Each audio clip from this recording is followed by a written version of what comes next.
All right, welcome back everybody. This week's going to be fun. We're going to tackle some Keith Richards greatness. So this is You Can't Always Get What You Want by the Rolling Stones.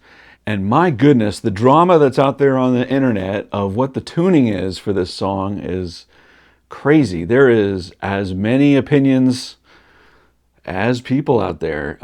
So I've scoured the world of available information on this. And I believe I have the right answer for you, my friends. And I don't think I've actually heard anybody else do it exactly the way that I'm going to share it with you today. So come along on this pursuit with me. All right, if learning how to play songs like this is something that you like, then I invite you to click subscribe and ring the bell. The bell will let you know when I drop new content. I do that every single week. All my videos have chapters in them, so you can jump right to the part of the lesson that you want to see and bypass what you don't. And by the way, while I'm talking about chapters, make use of those if you don't want to hear me talk about the tuning, okay? Because I'm going to tell you a little bit about the journey I went on to arrive at the tuning that I think is used on this song. And it's going to take a minute or two because I'm going to point out a lot of the other lessons that are out there on YouTube that helped inspire me that I had to go through, or that I wanted to go through, and until I arrived at my take on it. So if you just want to just jump to the chords, they start here. Use the chapters. And if you're looking for other ways to support the channel, I appreciate that. There's thanks, just like throwing a tip in the tip jar, or even better, you can join my Patreon page where I've got chord charts and tabs for all the lessons I do on YouTube. Links in the description, so check it out. All right, so You Can't Always Get What You Want. What a great, very, very pretty acoustic treatment that Keith Richards did on this. And you can tell kind of right off the bat that it's some kind of open tuning going on. And you know, whenever I try and prepare for these lessons for you, I do a lot of searching. I do a lot of work. I do a lot of prep work. I promise I do. Can't always get it 100% right. But there's actually a lot of videos out there on how to play this song. And I think some of them get some of it right. Others get other things right. Nobody seems to tell you what the chords are for the bridge at the very end of the song, like before you go to the outro. So I'm going to lay that on you. But yeah, so check it out. So you're probably familiar with a lot of these folks that I go and check out, like, you know, Shut Up and Play. Great. Everything that guy does is greatness. He's got a lesson on the song, and he does it sort of both in open G and open E. Of course, nails a lot of those parts. You know, Guitar Lesson 365, great. He's got so much content out there. He's got it in open E, which is interesting. And then there was Justin Guitar is another one. He's got it in open E. He's got a lot of good information. And then this other one, John McLennan, he's got a lot of good content out there too. And he put a video out a couple years ago, and he was saying, or it actually got recognized in one of the guitar magazines or online magazines of like the code's been cracked. Like, I found the Keith Richards tuning for Can't Always Get What You Want. And he's got it in open G, but he's got a twist on it. And I have to thank all these guys because I always thought it was just straight up open G with a capo, and it's not. But I want to thank all these guys because every one of them contributed to a piece of learning for me. I think I'm going to throw my hat in the ring of potentially another twist on the idea of what I think is right, and it borrows from all of these guys.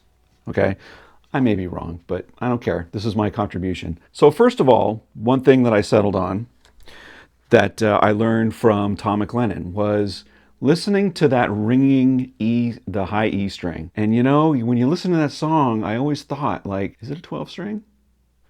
Is it a 6 string? Like some of those strings sound like unison strings, but then he does these little riffs and they're clearly not octave strings. So his take is that the high E string is actually, so he plays it on a 12 string. The theory is Keith played it on a 12 string, but he removed a bunch of strings and he left the high E string as unison. And so Tom went through his video and played it with the open G with that to get that sound, you know, because you hear that note all the time and you hear it's very much a unison string thing. So I think he's got that right. Now I listened to the open E tuning ones. And then, you know, open E and open G tuning are kind of the same tuning. You're just moving up all your chord, your shapes and everything. It's the same notes when you're going straight across. It's just shifted over a string. Good description of that is what Shut Up and Play does. He talks about that. Another clue that I always look out for is like, is there video of the person playing the song like close to the time that they recorded it? Like, is there video of Keith doing this like shortly after or around the time that they released the song? And there is a TV show, I'll link it here, where he's playing it. Now he's playing it in an open G tuning, but he's not playing it live. It's a recorded track, and it's live vocals against the recorded track that they're miming on their instruments. But Keith is playing in an open G position doing this. So long story short, I believe this is an open E tune. If you're not familiar with what open E tuning is, it's just tuning your standard tuned guitar to an open E chord as if you were making a fretted E like this, right? So just like that. So it's an E, B, E, G sharp, B, E. Okay? So first step is you tune your guitar to that. Next step is you grab a capo and you capo it all the way up here on the 8th fret, because the main chords of the song is bouncing back between a C and an F. Okay, so if you capo your capo straight across on the 8th fret, that's now an open C chord. You may have to slightly adjust your tuning after you put your capo on, however. So after tuning, your open C chord sounds like this. Okay, so you may have noticed, but Mr. 12-Foot Chain, what are all these strings you've got going on in your guitar? What is that? I've never seen an 8-string guitar before. So this is my 12-string guitar. I've just taken off the octave string from the 6th, 5th, 4th, and 3rd, and I've left the unison strings on 1 and 2, on B and E, because I think it sounds like the record. I think it does.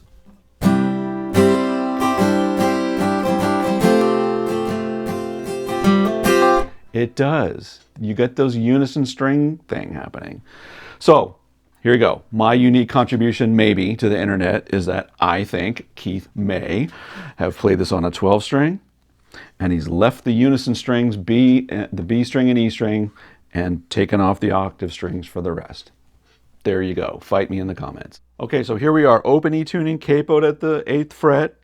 You don't have to have the unison strings. It'll still sound great. But I've got one, and I'm going to do it. All right, so here's the first chord formations, all right? So that little intro that he's doing is just bouncing back and forth. You're putting your index finger, or well, I'm using my middle finger, 2nd fret up on the D string, and then you pick it up.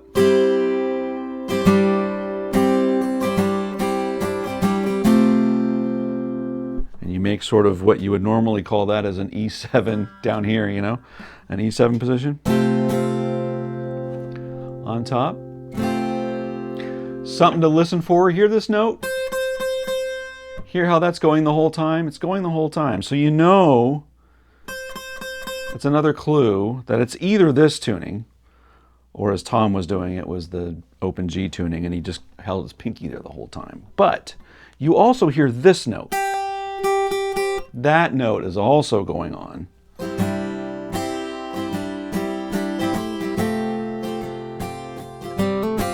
So you can't have both of those notes if you're doing it in open G. Evidence. Okay, so that opening riff.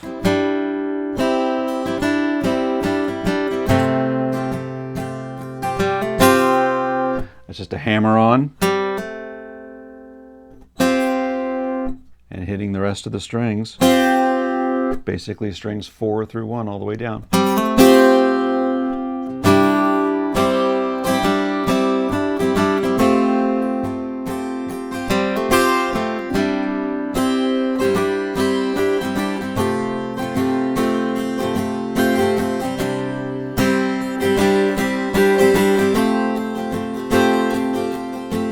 Right? So that's the intro, and it goes into the verses, same thing, playing the same thing over the verses.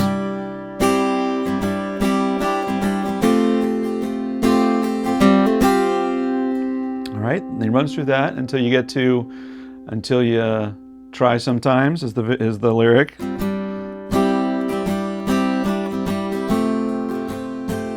Here's a new chord shape. That's the chord that he hits. So it's not straight across. It's just these top 4 strings. Right? But if you try sometimes, like that. That little riff there.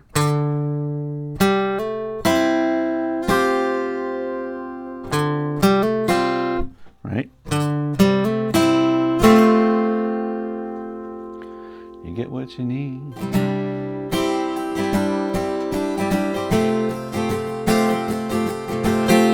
When you go into the chorus part, he changes up the strum somewhat.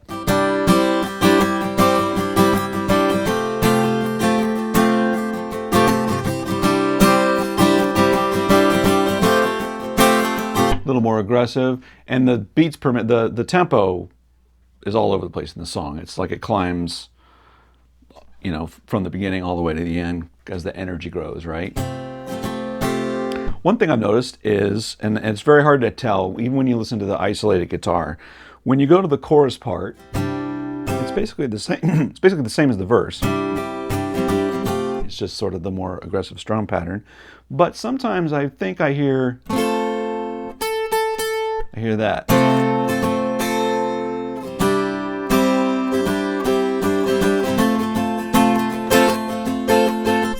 Or either will work. Either is acceptable. How's that?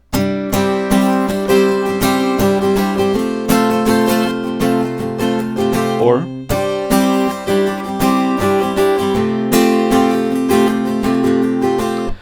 but I'll mix them up just for something different. So that's it. That's the verse.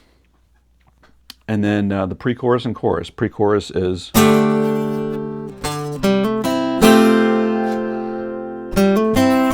whoops.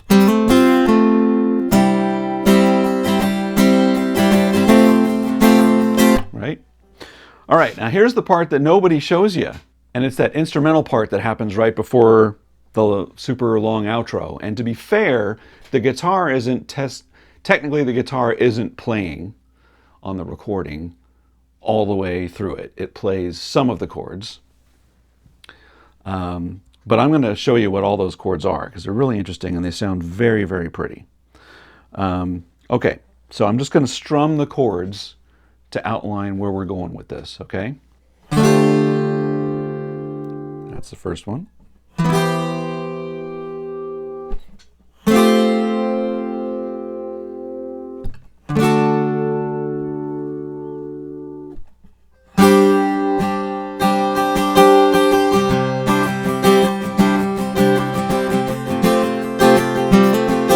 Right, then you go into the long outro, right?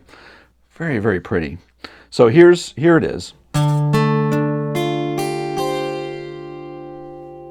First one, first shape. It's like a D minor or D minor 7. But we've got these other strings ringing out all the time.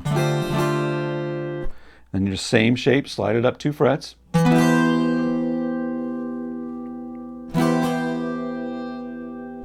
Got the sun's in my face. This is going to look a little funny on video. And then the third chord is the same one that we learned before. The F chord. Then you're going to go to a D major. You can go straight across. Or if you want to be a little fancy pants, you can leave those open. Sort of do your bar knuckle over the top 4 strings. Which I think technically is more close to the record. And then finally a G, it's like a G5. Be sure not to hit that low string on that last chord. Don't hit that. It's a big triumphant G5. Okay? So again.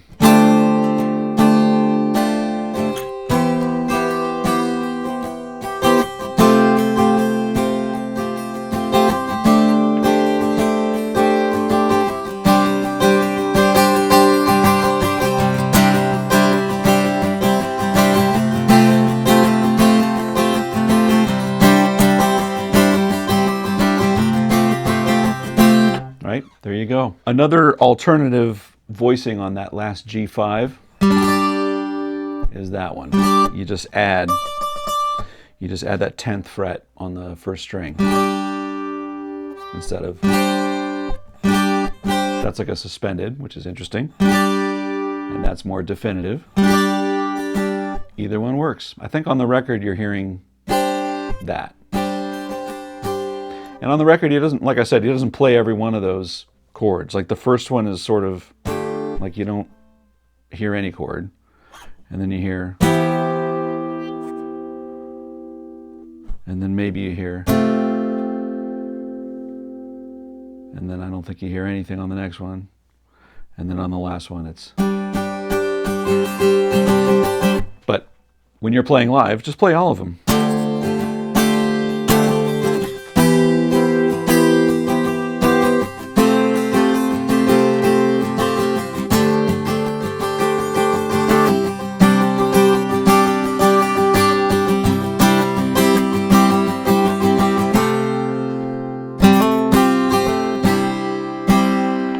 There you go. That is the acoustic part. So there's a little bit of cool electric that's going on this too, so I don't want to leave that out. So let's talk a little bit about that approach. All right, so the electric stuff. Supposedly this is also Keith. So supposedly this is one of those songs where he did the acoustic and the electric stuff. I guess it wasn't Brian Jones. Who knows? But no idea what guitar he played. So no idea. I'm just going to go with this. I'm set in the middle position. And these are just sort of basic blues country rock licks, and I don't know, maybe he's one of the first that was doing it on rock and roll records, right? But so it first comes in after the, you know, the acoustic and all the intro. You might find you get what you need. So here's that first little rundown that he does.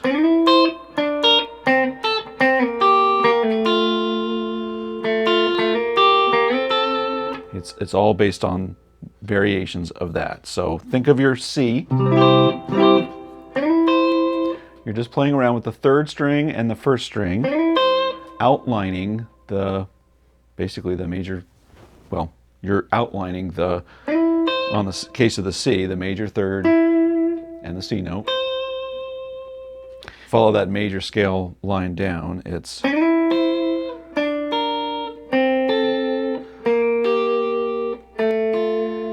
down to your F, right? So I think you all probably know, or many of you know that lick. If you were to start here, let's say you're starting on an F, that's working you from this F to this F. Just that next inversion up. So you're just traveling like that, and then if you keep going to work your way to the C, and if you're going to go up, and here's your F again. So it's just on all of that sort of country lick rock stuff.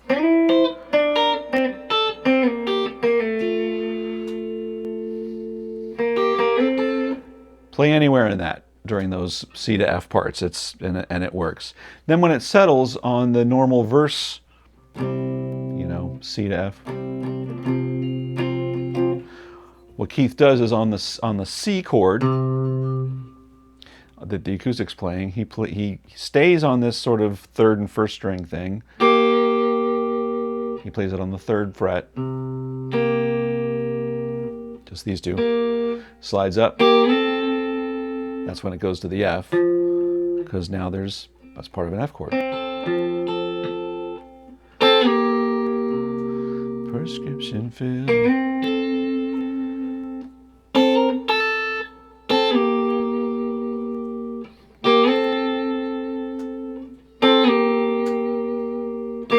So you can hear that, right? Just bouncing around. Then he just ends up here on the chord.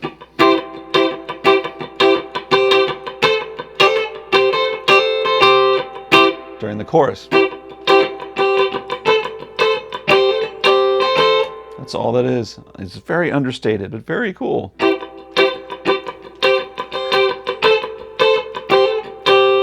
If you try sometime, you slide down here, because that's a D chord. The next chord is an F, so you do the same thing up here.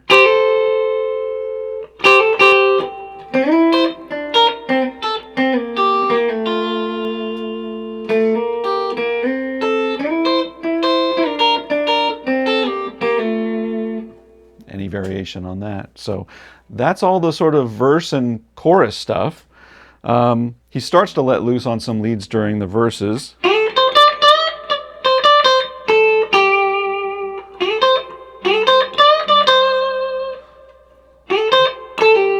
It's just all right here. If you think of a C chord, you're just playing in this little box right here.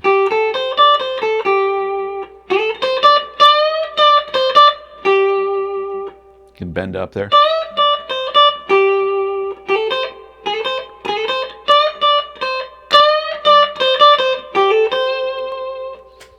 So that's all that's doing.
And the other part where that sneaks in is over that instrumental break that we learned. You know, with all the fancy chords up here, it was sort of a D minor 7 and an E minor, and then F, D major, and G, right? Not playing them like that, but that's what the acoustic's doing. And this is where Keith's just letting loose.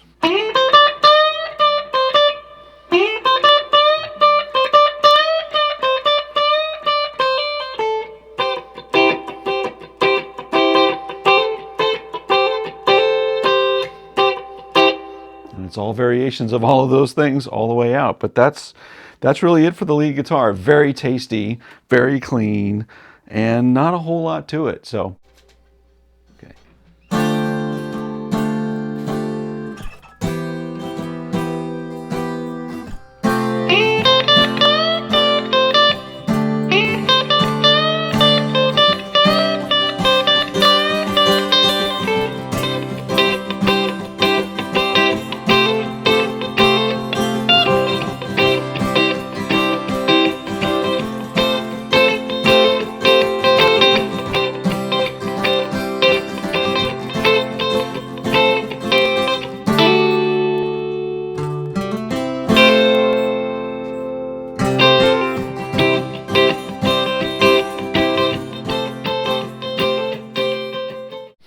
That, my friends, is You Can't Always Get What You Want by the Rolling Stones, and I hope you learned something new today. So if this is the kind of thing that you like and you haven't done so yet, please jump down and click subscribe, ring the bell. Bell lets you know when I drop new content. I do it every week. Let me know in the comments what you thought about this and if you think I got the tuning right. And yeah, so until next week, take care, everybody.